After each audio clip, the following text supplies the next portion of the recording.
Salat bukan ajaran Tuhan, tetapi karangan Muhammad. Karena Tuhan tak butuh salat dari hambanya. Nah, kalimat seperti ini sudah mulai sering kami dengar. Orang-orang yang mengaku sebagai orang Islam, tetapi aneh, mereka menghina-hina orang-orang yang sholat fardu 5 waktu. Mereka mengatakan bahwa untuk apa sholat jungkar-jungkir komat kamit? Apakah ada tata cara sholat di dalam Al-Quranul Karim? Apakah Tuhan butuh kepada sholat hambanya? Memang perkataan ini sepintas lalu seolah-olah benar, tetapi salah mutlak. Oleh sebab itulah bagi kaum muslimin wal muslimat yang sudah rajin sholat, mencintai sholat fardu 5 waktu, dan ingin tahu jawabannya, bagaimana tata cara menjawab orang-orang yang sok intelektual dengan mengatakan bahwa sholat bukan ajaran Tuhan. Sholat merupakan ajaran Muhammad, karangan Muhammad, karena Tuhan tidak pernah butuh sholat. Ini sebenarnya ada beberapa jawaban yang harus dijawabkan. Begini wahai saudaraku kaum muslimin wal muslimat rahimakumullah. Sholat fardu 5 waktu memang benar bahwa di dalam Al-Quranul Karim tidak ada satu ayat pun yang menyebutkan dengan detail perintah sholat fardu 5 waktu. Ini kita harus akui. Coba cari seluruh ayat Al-Quran. Cari seluruh ayat Al-Quran mulai dari Al-Fatihah sampai surat An-Nas. Memang tidak ada tentang tata cara sholat fardu 5 waktu disebutkan secara detail dan terinci di dalam Al-Quran Karim. Tidak ada satupun, tidak ada satupun. Dengan detail perintah sholat fardu 5 waktu loh ya. Ini nggak ada. Satupun tidak ada di dalam Al-Quran Karim. Dan di dalam Al-Quran juga tidak ada satu ayat pun yang menjelaskan tata cara sholat secara terperinci, mulai dari takbiratul ihram hingga salam. Coba cari, kalau nggak tahu ya, nggak tahu, cari aja, tanya para ustadz dan kiai. Cari, tanya pada orang-orang yang ahli Al-Quran. Memang tidak ada di dalam Al-Quran Karim itu satu ayat pun yang menjelaskan tentang tata cara sholat fardu 5 waktu, apalagi sholat-sholat sunnah. Tetapi dalam Al-Quran itu ada panduan rinci tentang sholat khauf. Sholat khauf itu ada, tetapi juga nggak detail, tidak mulai dari takbiratul ihram sampai salam, tidak. Bahkan tidak ada satu hadis pun dari Nabi Muhammad SAW yang redaksinya, isi redaksinya menjelaskan tata cara sholat secara utuh dan lengkap, mulai takbiratul ihram hingga salam. Nggak ada. Ini bagi orang-orang yang sudah mempelajari Al-Quran Karim dan seluruh hadis Nabi.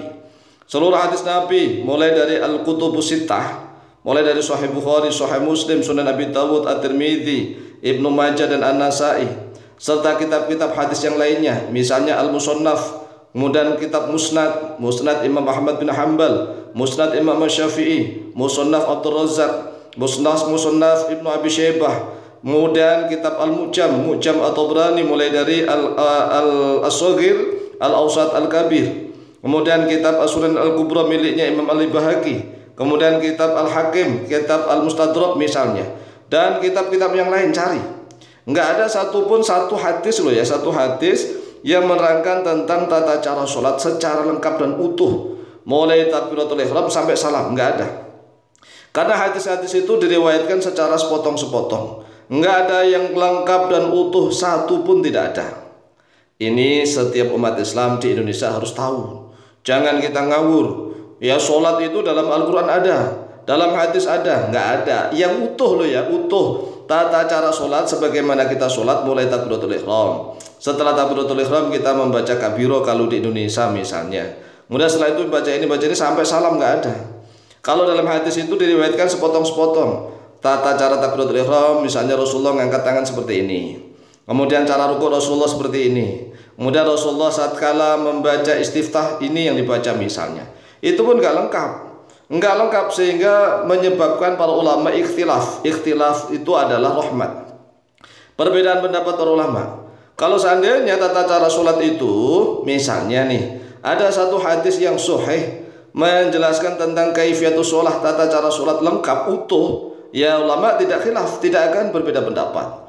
Nah, oleh para intelektual yang sok intelektual, mereka mempermasalahkan hadis. Hadis-hadis ini bermasalah sehingga dibuang kembali kepada Al-Quran, sehingga mereka tidak sholat.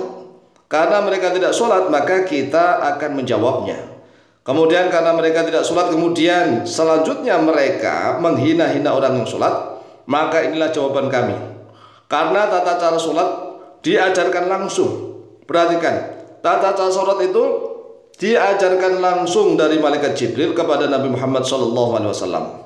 Ini riwayat hadisnya sahih, bahwa Rasulullah SAW suatu ketika didatangi oleh malaikat Jibril, dan Rasulullah dituntun bagaimana cara sholat, mulai dari waktu duhur, ya, jam sekian sampai jam sekian, misalnya matahari mulai dari ini sampai sini.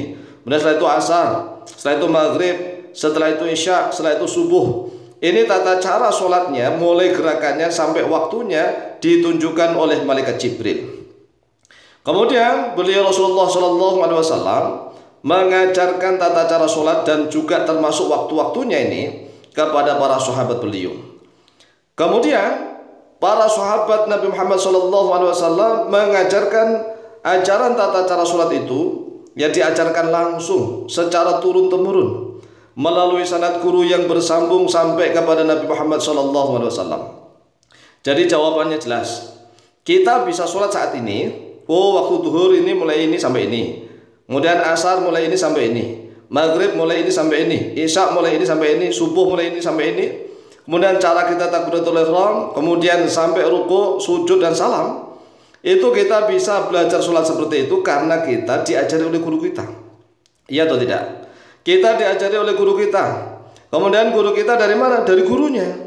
Dari gurunya dari mana? Dari gurunya. Gurunya terus gurunya sampai kepada para tabi'in. Para tabi'in diajari langsung oleh sahabat. Para sahabat diajari langsung oleh Nabi Muhammad SAW. Dan Nabi Muhammad SAW diajari langsung oleh malaikat Jibril. Malaikat Jibril langsung dari Allah Jalla Jalaluh. Inilah tata cara sholat, alhamdulillah, yang kita terima secara sambung menyambung, sanadnya sambung menyambung sampai kepada Rasulullah SAW. Oleh sebab itulah tata cara sholat sekali lagi tidak ada dalam Al-Quran, tidak ada dalam hadis. Tetapi tata cara sholat yang sudah kita lakukan saat ini adalah diajarkan secara langsung. Coba kita renungkan, kalau orang itu di hutan misalnya, bagaimana bisa dia sholat? Dia misalnya sejak kecil lahir di hutan, tidak bisa dia tata cara sholat. Kemudian dia kalau berguru, dia akan diajari sholat oleh gurunya. Gurunya itu ilmunya dari gurunya sampai kepada para tabi'in. Tabi'in diajari sholat oleh para sahabat, sahabat diajari sholat oleh Nabi Muhammad SAW. Demikianlah jawaban kami, semoga manfaat dan barokah. Lebih kurangnya mohon maaf. Wallahu ta'ala a'lam bishawab.